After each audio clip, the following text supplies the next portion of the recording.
are not the only one. I will always be with you. You are not the only one. I will always be with you. 크리스찬 TV. 안녕하십니까. 크리스찬 TV. 이번에 인문학 방송을 하게 되었는데요. 오늘은 그 인문학 방송 중에서 동양 고전에 대한 이야기를 함께 하려고 합니다. 기독교인으로서 동양 고전에 대한 전문가라고 제가 이야기를 하고 전문가는 이거 부담스러운데 내가 이야기를 하고 본인은 전문가가 아니길 바라시는데요. 일단 책을 쓰면 전문가입니다. 책을 썼기 때문에 논문도 쓰고 소개를 좀 해주죠. 본인 소개를 스스로 해주세요. 예, 알겠습니다. 저는 대학교를 이름만 보면은 세상에서 가장 힘이 센 대학을 나왔습니다. 어딘지 아세요? 일본의 그 대학. 와세다. 얼마나 힘이 세요, 와세다니까. 정말 그 대학이 일본에서 제일 센 대학 아닌가요? 실세 이제 사립대학에서 최고입니다. 일본의 명문에서 유학을 하신 거네요? 그러니까 와세다에 와서 동양철을 관심이 있었고. 와세다에서 동양철학을 전공을 하신 거예요? 예, 석박사를 거기서 했습니다. 검증이 됐을지 모르겠습니다. 교수님이 지금 교회를 다니시는 동양철학을 하시잖아요. 교회를 다니시면서 동양철학을 하시는데. 예. 사실 되게 부담스럽지 않으세요? 아, 부담스럽죠. 예, 동양철학이라는 것과 우리 이제 소위 기독교, 교회라는 것과 제가 생각해도 부담스럽거든요, 사실은. 예. 교수님은 어떻게 생각하세요? 저도 굉장히 부담스러웠는데 그게 많이 이제 해소가 됐죠. 처음에 이제 예수님을 나의 구원자로 인격자로 확신을 갖고 나서 이제 신앙과 저의 학문에 대해서 갈등이 심했습니다. 왜냐하면 이제 저의 입장에서 봐서는 교회 다니는 사람의 입장에서 유교를 전공했는데 유교는 죽음 이후의 세계도 부정하고 그죠? 그런 의미에서 어떻게 보면 저 입장에서 지금 입장에서는 유교는 바벨탑적 학문이라 보거든요. 바벨탑적 학문. 네. 그렇다 보니까 그거를 믿는 저가 연구하는 사람이 어떻게 하나님을 믿고 교회에 다닐 수 있을까 하는 갈등이 있었어요. 굉장히 고민했는데 제가 낸시 피어시의 완전한 진리의 책을 읽고 기독교 세계관을 알게 됐습니다. 완전한 진리. 네.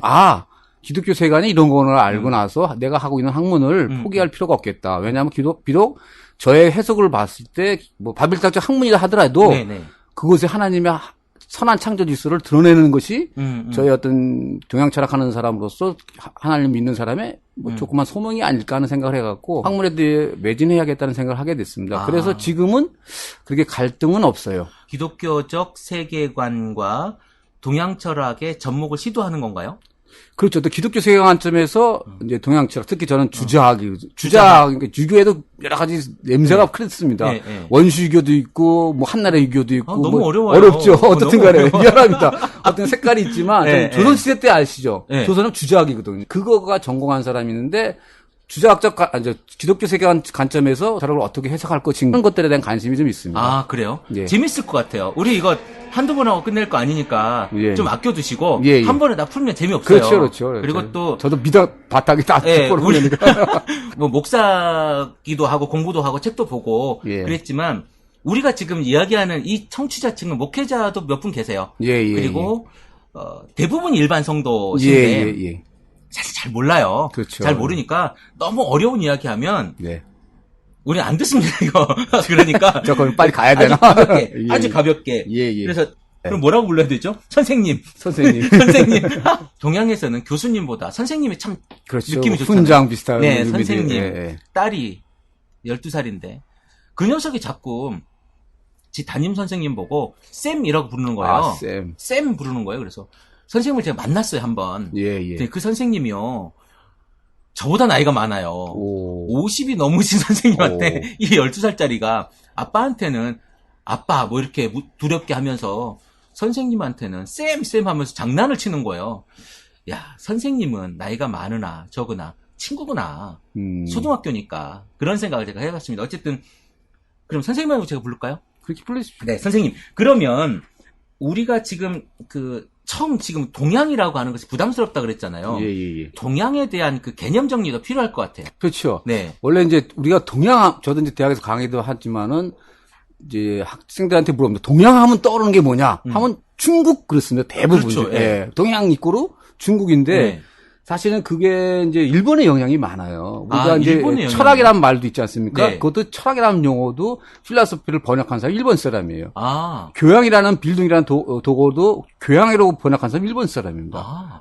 마찬가지로 동양하면 중기라고 하고 선입관을 갖는 것도 예. 일본의 영향이 많아요. 아. 그러니까 일본이 태평양 전쟁이 일어나고서 예.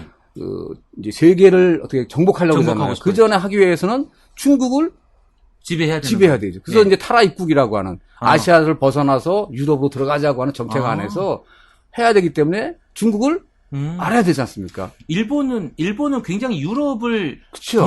동경했죠. 자기네들이 동양의 영국이라고 생각하잖아요. 예. 예. 게다가 그 유럽 우물도 굉장히 빨리 그렇지, 받아들였고. 예. 우리나라 조선이 반대라고 하는 것이 맞아요. 아마 그 이유가 우산도 들고 다니고. 예, 뭐, 그 유럽 쪽에 영향을 받았다고 제가 알고 있어요. 맞습니다.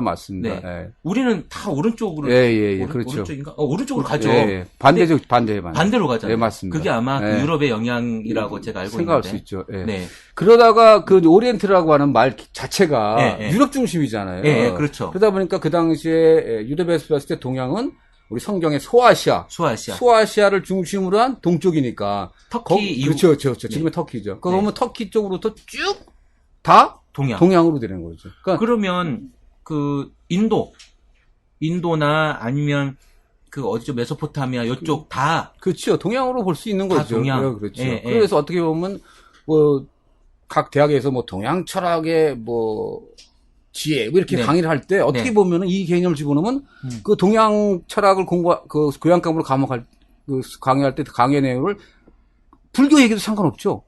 그렇지 않습니까? 동양의 영역이 넓으니까. 그렇죠.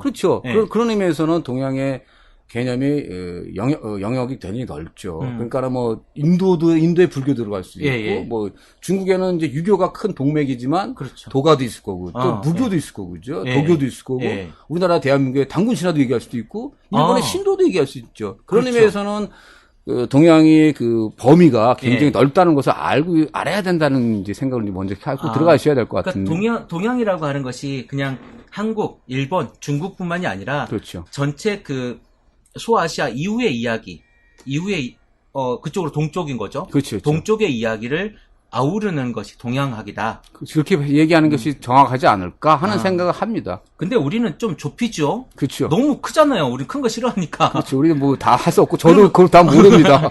우리가 지금 그러면 이제 오늘은 이제 인트로 하는 거니까 소개 방송이잖아요. 소개 방송인데. 그럼 우리는 어느 쪽 할 거예요? 중국, 한국, 일본.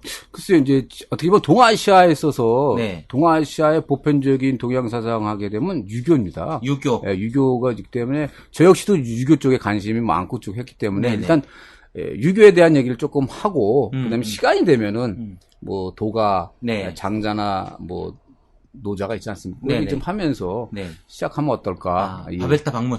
그래, 바벨타 방문. 바벨타 방문 유교. 네, 좋습니다. 그렇게 그러면 우리가 진행을 하는 걸로 하고요.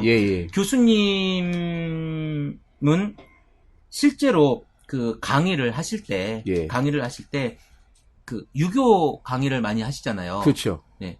근데 저는 우리가 교회에서 제일 싫어하는 학문이 유교잖아요, 유교. 유교를 또 종교라고 표현하기도 하고 아니라고 하기도 하는데 교수님은 어떻게 보세요? 종교라는 개념을 어떻게 정의해야 될 겁니까? 종교는 일단 이런 거잖아요. 경전이 있고, 종교는 경전이 있고, 내세관이 있고, 뭐 이런 걸 종교라고 하지 않나요? 내세관에 대한 얘기를 하면, 종교는 들어갈 수가 없죠. 왜냐면, 논어에 보면은, 제자가 물어봤습니다, 공자님한테. 공자님, 죽음이 뭡니까? 하고 물어봐요. 근데 공자가 몇 얘기를, 사는 것도 아직 알지 못하는데 내가 죽음에 대해서 아냐? 하고 물어보니까 죽음 이후에 대한 세계에 대해서 관심이 없어요. 어떻게 현실 안에서 어떻게 하면 인간답게 살아올 것인가에 대한 관심이 많습니다.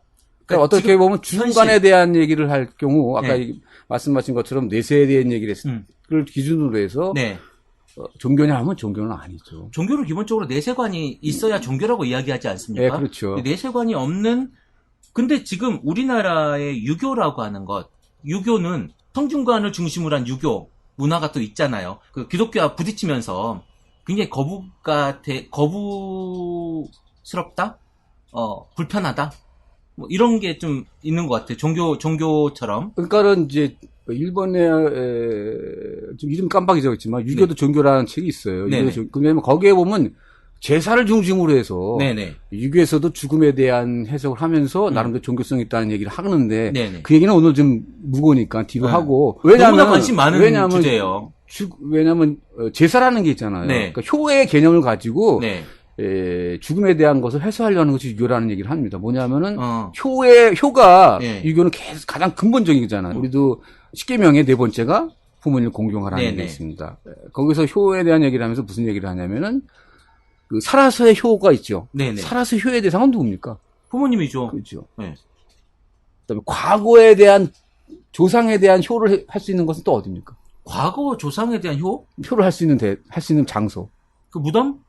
무덤이죠. 네, 무덤까지 가는 것도 있지만 집에서 또 뭐 합니까? 집에서 제사 지내죠. 그렇죠. 제사를 지내죠. 그죠? 그래서 유교에서도 죽음에 대한 효를 중시해서 현재 나의 부모에 대해서 존경을 다하는 것이 효를 다하는 거잖아요. 과거에 대해서 그 효에 대한 대상은 제사를 통해요. 누구에 대해서 제사를? 조상에 대해서 내가 몸과 마음을 다해서 제사를 지내면은 조상의 그 기가 죽으면 이제 혼백이 있습니다. 그러니까 혼은 죽으면은 하늘로 가고 백은 땅으로 가는 거예요. 그 유교의 그 논리죠, 이게? 그 논리죠. 유교 논리입니다. 그래서 제사를 지내면은 돌아가신 조상님의 기운이 그 제사의 위패로 와요. 그러면 거기서 내가 만나는 거예요. 아, 되게 재밌네요, 이거. 그러면은 과거의 조상에 대한 나의 효가 되는 거죠. 몸과 마음을 다해서, 그러니까 저도 옛날에 저는 모태신앙이 아니에요. 저희 아버님 장손이었습니다. 그러면 제사 지낼 때 되면은 아버님이 전날에, 그러니까 저희 집에 그러면 다 와요. 그럼 아버님이 저희들 남자들 데리고 가서 목욕탕을 가서 목욕탕에 다 목욕하고 목욕제기하고 제사 지내기 전날 당일날 아버님이 먼저 제를 하고 나서 저희들은 야 제사 지내야지 하면 가서 손을 다 씻습니다. 그러니까 손을 왜 씻어요? 왜냐하면 조 당신을 만나기 위한 존재 조건이 정갈해야 돼요. 정갈해야 되는 거예요. 그래서 그 상태에서 조상의 기와 내가 만나요. 그래서 그것을 내가 효를 하는 거예요. 자, 그러면은 과거는 됐죠. 미래도 됐어요. 현재도 됐어요. 미래는 뭘까요? 미래 효에 대해서 효를 위해서 뭘 해야 될까요? 글쎄요. 한 번도 생각해 본 적이 없네요. 미래 효. 유교에서는 기가 동일해야 돼요. 기가 동일하다. 과거의 그 조상신의 기와 현재 부모님의 기와 나와. 그리고 나와 나와의 기가 똑같은 사람이 누굴까요? 내가 죽게 되면 누가 또 제사를 지내? 자녀? 그렇죠. 자녀, 딸, 아들. 아들이겠죠. 아들이죠. 그러니까는 아들이 중요한 거예요. 그래서 그 아들이 또 아들을 낳아서 과거와 현재 미래가 연결돼야 안 돼요. 연결되죠. 되죠. 그것이 생명의 연장으로 보는 거예요, 유교는. 그래서 죽음을 해소시키는 거죠, 불안해서. 그러니까 죽음이 계속 이제 기가 연결되는 것으로 살아있는 거네. 그렇죠. 그러니까 그것이 하나의 생명의 연장으로 보면서 그래서 죽음을 극복하려고 했다고 하는 것이 이제 일본 학자의 주장이고 그래서 유교도 종교일 수 있다는 얘기가 종교일 수 있다. 그러니까 어떤 그 사후 세계를 준비하는 그렇죠. 어떤 내세가는 없지만 죽음을 통해서 나름대로 극복하려고 하는 것이 있다 해서 이제 하는 것들을 얘기하는 거죠. 그 천주교 같은 경우에는 제사를 지내도 된다. 제사를 지내도 된다. 그리고 실제로 제사를 지내기도 하고 절도 하기도 하거든요. 지금 교수님 이야기를 잠깐 들어보면 물론 교수님의 의견일 수도 있고 아닐 수도 있고 그 사람의 의견일 수도 있겠지만 다분히 그 사람들은 효를 실천하기 위한 하나의 방편인 행위 일 뿐이라는 거죠. 그러니까 종교적인 행위라기보다도 그렇죠. 우리가 얘기하는 종교적인 행위는 아니지만은 제가 그 효가 3년상 하는 것도 봤어요, 저는. 정말요? 네, 제가 대학원 다닐 때 서당을 다녔거든요. 서당에 그 스승님께서 72살이었는데 3년묘를 하더라고요. 깔끔한 그 상복을 그렇게 입고 상복은 다 입었는데 옛날처럼 움집에 사는 건 아니고 조그만 집을 지었지만은 3년상을 모시는 걸 봤어요. 효가 이렇구나. 그리고 그분이 정읍에 사시는 어머니를 자기 아들이 어머니를 모시니까 어머님이 돌아가시기 전에 자기가 하겠다 해서 거기를 매번 가세요.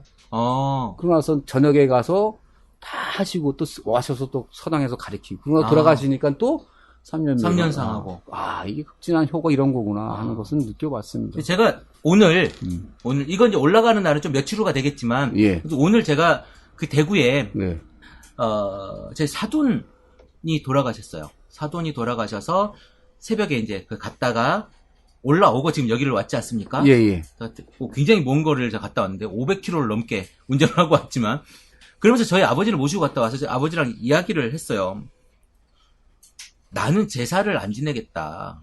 그리고 살아있는 아버지한테 내가 따뜻한 밥 한 끼를 더 해드리겠다. 제가 아버지랑 같이 사니까. 그 얘기를 한 적이 있거든요. 저는 제사보다 이게 나은 것 같아요. 죽으면 어쨌든 유교에 대한 교사상에 우리와 이제 굉장히 많이 부딪히는 부분이 있는데, 저번에 어떤 분이 저한테 우리 크리스찬 TV 카페에 글을 하나 올려주셨는데, 며느리로서 제사 음식 장만하지 않는 것에 대한 시어머니의 불만 때문에 어떻게 해야 됩니까? 그래서 제가 이렇게 대답을 해줬어요. 그거 그냥 열심히 해주세요. 그거 뭐 이거 한다고 귀신이 먹고 가겠습니까? 그냥 가족의 관계가 회복되는 게 하나님 앞에서 훨씬 더 건강한 일입니다. 당신이 크리스찬으로서 더 좋은 일을 하는 겁니다. 라고 제가 이야기를 했어요. 근데 물론 이 유교나 제사를 옹호하고 싶은 생각은 없습니다. 저는 실제로 우리 집에 제사를 지내지 않아요. 저희 어머님 돌아가셨는데도 불구하고 저는 제사를 지내지 않아요. 저희 형님이 지내지. 근데 뭐 그건 지내는 그 형의 부모님에 대한 마음이고, 제 마음은 아버지 살아계셨을 때 내가 잘해야 되겠다. 뭐 그 정도 수준이란 말이죠. 저는 효의 수준은 거기까지라고 봐요. 근데 유교에서 효는 그 정도까지는 아닙니다. 왜 효를 왜 중시하냐면요. 네. 효가 인을 신청하는 가장 기본이에요. 인이 뭐냐? 애인이에요, 애인. 애인? 애인. 그게 뭐예요? 애인은 사랑하는 사람이 아니라 사람을 사랑하는 것. 사람을 사랑하는 것. 네. 그러면 우리 기독교 사람을 사랑하는 그렇죠. 거잖아요. 그것과 같은 애인이에요? 아니면 아가페적인 사랑도 많잖아요. 네. 근데 아가페적인 사랑까지는 아니더라도 어진인자, 그러니까 네. 유교의 가장 기본적인 최고 궁극적인 도덕은 인이거든요. 근데 그 인이 뭐냐면 애인이에요. 사람을 사랑한다. 그러면 그 사랑이 좀 이건 모르겠어요. 저는 철학을 하는 사람이 아니지만 조금 그런 스타일의 질문을 하자면, 그 사랑이 존중과 같은 건가요? 아니면 내가 그 사람을 위해 내가 희생하는 건가요? 존중과 희생은 좀 다른 개념인데, 그러니까 거기서 애인은 그 사랑이라는 게 뭔가요? 어떻게 보면 사랑은 하는 거예요, 받는 거예요, 주는 거예요. 사랑은 주는 거 아닌가요? 주는 거? 사랑을 하는 거 아니에요? 사랑이라는 절대적인 진리가 있다면, 네. 남녀가 사랑을 그걸 바라보면서 서로 해야 하는 거죠. 서로. 그렇죠. 사랑이라는 게 있잖아요. 궁극적인. 그 짝사랑은 사랑이 아니네요. 물론, 아니, 그게 아니죠. 하나님의 사랑이 여기 있으면, 네네. 우리는 그 사랑을 바라보면서, 네. 그걸 상대방한테 하는 거죠. 받는 것도 아니고 주는 네. 것도 아니고. 그러면 하다 보면 주기도 하고 받는 거죠. 네네. 존재와 존재가 서로 간에 같이 주고받는 거다. 그렇지. 사랑을 바라보면서 하는 거죠.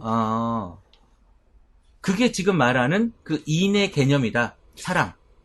하나님의 아가페적 희생적인 사랑도 그렇죠. 있지만, 전적으로 주는 사랑이잖아요. 그러니까 유교도 그런 것까지는 아가페적인 사랑은 없지만, 우리가 네. 보통 얘기하는 보편적인 사랑이라는 개념 있잖아요. 네네. 그거예요, 그거. 그럼 어쩌면 좀 가볍다고 얘기하면 또 그래요. 하나님의 사랑보다도. 그런 의미는 하나님의 사랑보다는 훨씬 가벼운. 그럴 수 있죠. 왜냐면 하나님은 자기 사랑하는 독생자를 보내셨잖아요. 네네. 아까 우리 이거 대담하기 전에 조금 얘기했지만, 지가 놀랬던 게 예수님이 자기 신성을 버리고 돌아가시고 지옥에 갔잖아요. 네.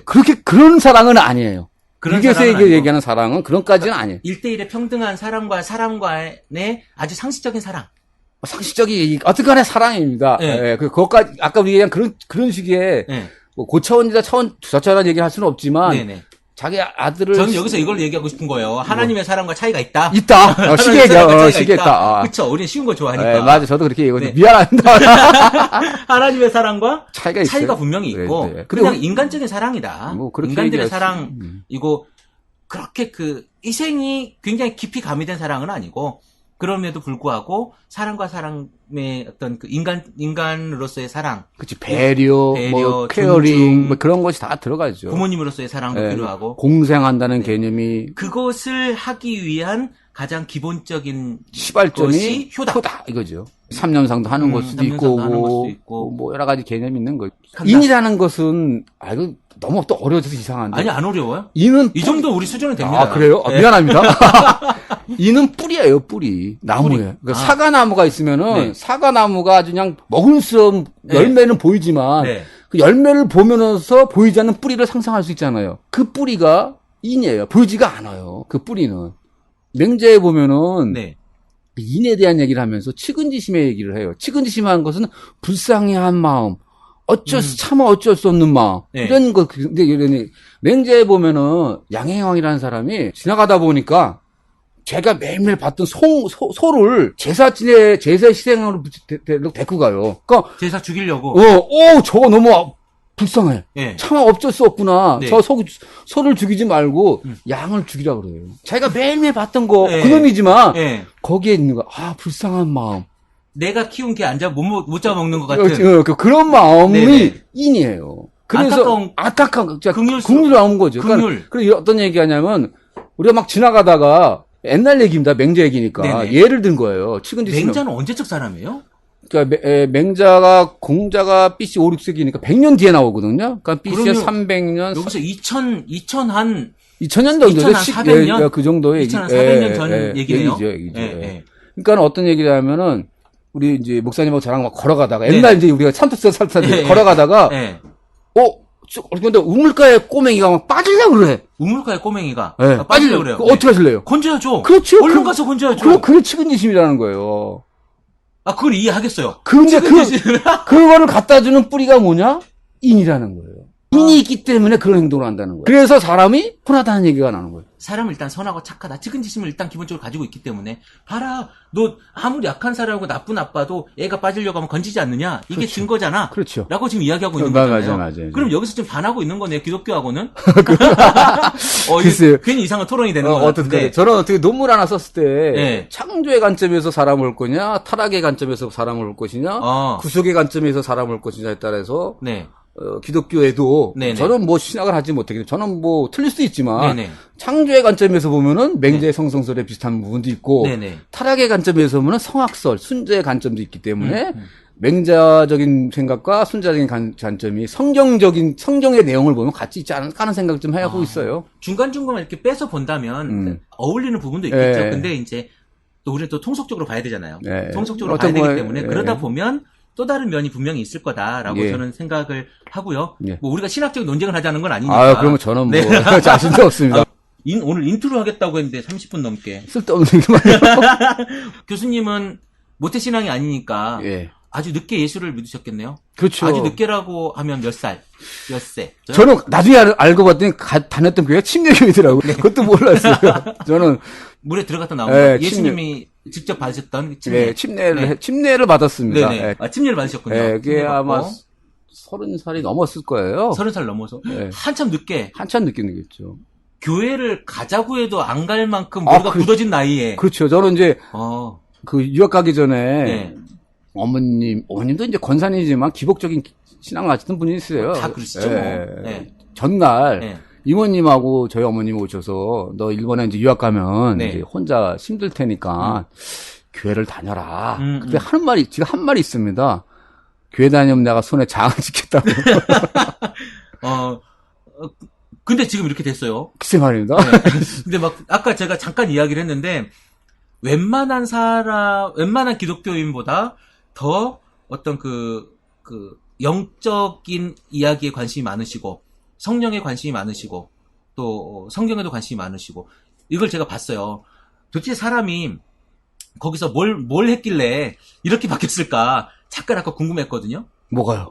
기독교하고 이 동양 철학하고 그렇죠. 참 잘 안 어울리거든요. 그것에 대해 심취하고 공부하겠다고 간 사람이 어떻게 보면 자기 학문의 눈으로 세상을 보는 거잖아요. 그렇죠. 학문의 눈으로 세상을 보는데 교회를 가가지고 교회에서 예수를 믿고 성령을 경험했다. 잘 안 어울려요. 그래요? 어떻게 된 건지 궁금해서. 글쎄요. 이게 참, 이런 얘기를 하게 되면, 저 사람 이상한 사람이다 할 수도 있을 거고 하는데. 그럼 듣는 사람이 알아서 생각할 겁니다. 저는 이제 처음에 침례를 받고 나서는 별로 뭐 11조라는 개념이나 뭐 성의를 지켜야 되는 개념도 없어. 그냥 그러고 나서도 그냥 세상 사람처럼 뭐 그냥 막 그 이제 절차적으로 그냥 그거만 한 거군요. 네, 그냥 가서 뭐 술도 먹고 뭐 그 세상 좀 살았었죠. 네. 그러다가 이제 2000년대 결혼하고 네. 2003년도에 이제 귀국을 해서 강의도 하다가 2004년도에 다시 이제 와세다에 다시 갔습니다. 연구원으로 돼서. 그러다가 이제 가정 예배를 시작했었어요. 이제 집에서 집사람하고 집에서 성령 체험을 해서 주일날 설교 듣고 나서 눈물이 막 툭툭 떨어지고 그래서 정말 나의 모든 것을 타치하시는 분이 계시구나 하는 것들을 느끼면서 이제 구원의 확신을 갖게 됐습니다. 자세한 얘기는 말씀을 드리지 못해서 이제 그런 어떤 체험 신앙을 시작된 것 같습니다. 동양 고전을 공부하시고 연구하시면서도 어떻게 하면 이것들을 통해서 기독교 잘 접목을 해볼 것인가에 대한 고민을 하고 계시는 거고. 네. 그러다 보니 여기까지 또 오셨고. 글쎄 말이다. 네, 부담이 큽니다, 이거. 네, 부담 가지셔야 돼요. 이제 우리 앞으로 많은 사람들이 또 이 방송을 듣고 할 건데요. 우리 지금 오늘 유교 얘기 잠깐 막 두서없이 하다 말았는데, 다음 주에 또 하실 텐데, 다음 주에는 어떤 이야기 해주실 거예요? 다음 주에는요. 이제 그 동양이 아니라 이제 중국 철학사의 큰 흐름? 맥락을 조금 이렇게 짚어서 가서. 그러면 공자맹자 얘기해 주시는 건가요? 큰 틀로 이렇게? 그렇죠. 이제 공자가 춘추전국시 사람이지 않습니까? 이제 그 전에 삼국 그러니까 3대 시대가 있습니다. 이상이죠. 요순 시대. 하은주 시대에서의 맥락이 너무 어려워요. 어렵지 않아요. 어렵지 않아요. 하은주라는 나라 이름이니. 제자백가는 이제 춘추전국 시대 때이고 그 안에 제자백가 안에 이제 때는 이제 여러 가지 사상가 나오죠. 묵자라고 하는 사람도 나오고 한비자도 나오고 또 이제 도가도 나오고 뭐 음양가도 나오고 뭐 그런 사람들 얘기 조금 하고요. 그다음에 이제 뭐 진나라 얘기도 조금 하고 왜 진나라의 법가 사상이 나타날 수밖에 없는가 하는 얘기. 그다음에 이제 한나라부터 당나라까지는 어떻게 보면 유교가 이제 퓨전 유교가 됩니다. 여러 가지 도가와 도교, 불교가 짬뽕이 되는 유교가. 그래요? 그런 의미에서 어떻게 보면 기독교가 다른 것과 짬뽕된다고 생각해요. 우리나라가 그렇잖아요. 지금 그 우리나라의 그 샤먼과 짬뽕돼 가지고. 그러면 기독교를 믿는 사람 뭐 하고 싶어요? 아주 그러니까 퓨어한 기독교를 만들고 싶어 그렇죠. 하죠. 마찬가지로 그런 생각이 당나라 말에 나와요. 그래요? 그러니까 도교나 불교의 영향을 배제하고 유교가 갖지 못했던 걸 빌려왔던 것들의 이론을 육아의 경전에서 찾으려고 하는 노력이 나타나요. 다시 원점으로 다시 성경으로. 그러면 예를 들면 종교개혁 같은. 뭐 그럴 수 다시 성경으로 들어가자. 다시 부흥하려고 하는 거죠. 그러니까 어떻게 보면 원시 유교는 공맹은 실천적이잖아요. 근데 그런 거를 형이상학화, 철학화하려고 하는 작업이 당나라 말에 나타나요. 그러고 나서 이제 송나라가 넘어오면서 이제 유교가 철학화됩니다. 그런 얘기가 좀 흐름을 얘기할 것 같아요. 오늘 이야기하면 제가 너무 어려울 것 같고요. 다음 주에 이런 이야기를 아주 쉽고 재밌게. 저는 어려운 거 너무 싫어해요. 저도 뭐 많이 몰라서 쉽게 얘기할 수가 없습니다. 감사합니다. 교수님, 그럼 오늘 여기까지 할까요? 감사합니다. 네, 수고하셨습니다. 수고했습니다.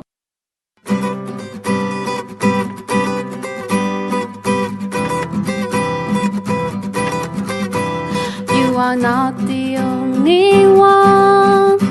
I will always be with you. You are not the only one. I will always be with you. 크리스천 TV